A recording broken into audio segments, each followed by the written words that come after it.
Enrico Corsi qualche giorno fa ha presentato una nuova associazione, La Verona che vorrei. Quali sono gli obiettivi?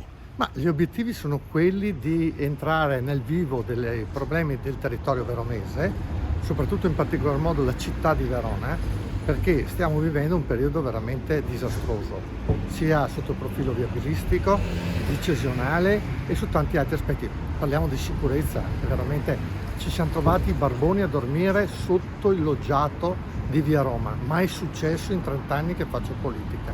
E allora abbiamo ritenuto di cominciare a far capire ai cittadini e anche all'amministrazione comunale che è ora di agire.